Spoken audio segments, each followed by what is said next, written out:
नमस्कार साथियों, कैसे हो? आशा करता हूँ बढ़िया और प्रसन्न होंगे। प्रसन्नता के साथ हमारे समक्ष प्रश्न है 1.272727 को P बटे Q के रूप में व्यक्त कीजिए, जहाँ P और Q पूर्णांक और Q जीरो नहीं होना चाहिए, यानी हर जीरो नहीं होना चाहिए। कहना का मतलब है 1.2727 को हमें परिमेय संख्या के रूप में व्यक्त करना है। चलिए हल करते हैं। देखिए 1.2727 यहाँ पर दो अंकों की आवृत्ति बार बार आ रही है, यानी 27 27 27 बार बार आ रहा है। या तो इसे ऐसा भी लिख सकते हैं 1.27 और ऊपर या बार लगा देंगे, कई बार प्रश्न में ऐसा भी लिखा रहता है। तो चलिए हल कर लेते हैं। तो हम मान लेते हैं, माना x बराबर 1.272727 कहां तक है? यह अनंत तक है। और इसे हम क्या लिख सकते हैं? इसे हम 1.27 बार भी लिख सकते हैं। क्यों? क्योंकि 27 बार बार आ रहा है, यानी 27 की आवृत्ति बार बार आ रही है, तो इस पर हम बार लगा सकते हैं, रेखांकित कर सकते हैं। ठीक है, चूंकि इसे हमने x बराबर मान लिया है, अब हम एक और समीकरण बना लेते हैं। इसका नाम दे देते हैं समीकरण नंबर 1 और एक और समीकरण बना लेते हैं। कैसे बनाएं?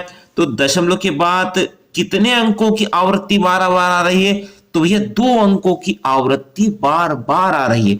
यदि यहां पर एक अंक की आवृत्ति बार बार आती तो हम दशमलव एक स्थान खसकाते। यहां पर दो अंकों की आवृत्ति बार बार आ रही है, तो ऐसी संख्या का गुणा करें जिससे दशमलव दो स्थान खिसक जाए। समझ में आई बात? यदि यहां पर एक अंक की आवृत्ति बार बार आती तो एक अंक के दशमलव इधर खसकाते। यहां दो अंकों की आवृत्ति बार बार आ रही है, तो ऐसी संख्या का गुणा करें कि दो अंक दशमलव इधर खसक जाए। तो किसका गुणा करें? हम 100 का करना पड़ेगा। ठीक है, यहां दो अंकों की आवृत्ति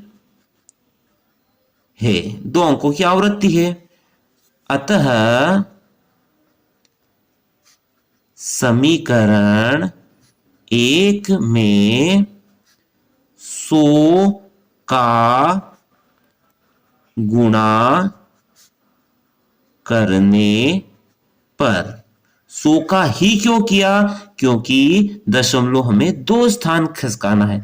यदि एक अंक की आवृत्ति बार बार आती तो हम 10 का करते। यदि तीन अंक रहती, मान लीजिए 1.123 फिर 123 123 तीन अंक रहते तो हमें 1000 का गुणा करना पड़ता। ठीक है, अब इसमें हम 100 का गुणा करेंगे, तो x में 100 का गुणा किया तो 100x हो जाएगा। और 1.272727 में 100 का गुणा करेंगे तो क्या होगा?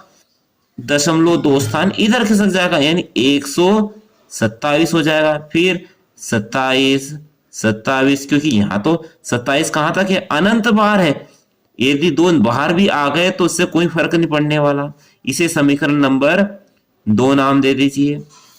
अब समीकरण नंबर 2 में से एक को घटाने पर, घटा देते हैं साहब, तो 100x, ये समीकरण नंबर 100x में से एक x घटा दो, और इधर 127.27 कहां तक? अनंत।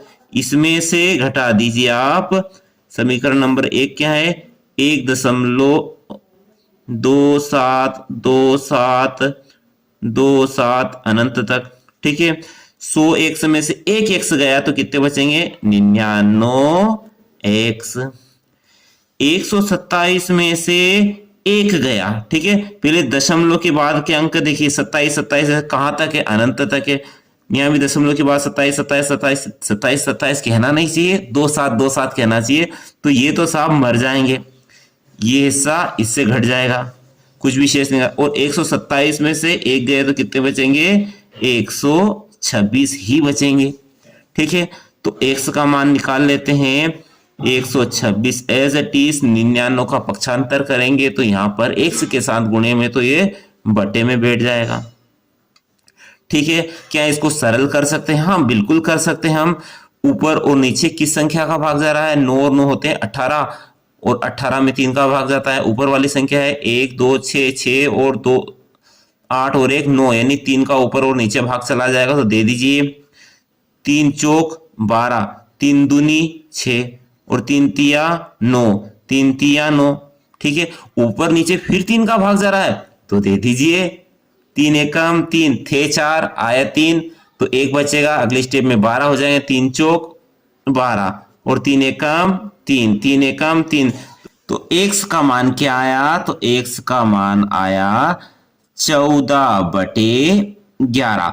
और x हमने क्या माना था? x माना था हमने 1.272727, यानी 1.2727 कहां तक? अनंत तक। इसका मान क्या निकला?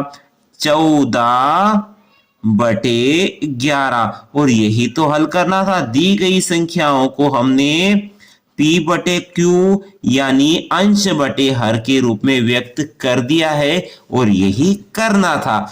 आशा है उक्त प्रश्न के माध्यम से आप इस प्रकार के हर प्रश्न को आसानी से हल कर सकते हैं। यदि वीडियो अच्छा लगा हो तो लाइक करें, चैनल पर नए हो तो सब्सक्राइब अवश्य करें। अगले वीडियो तक जय हिंद, जय भारत, वंदे मातरम।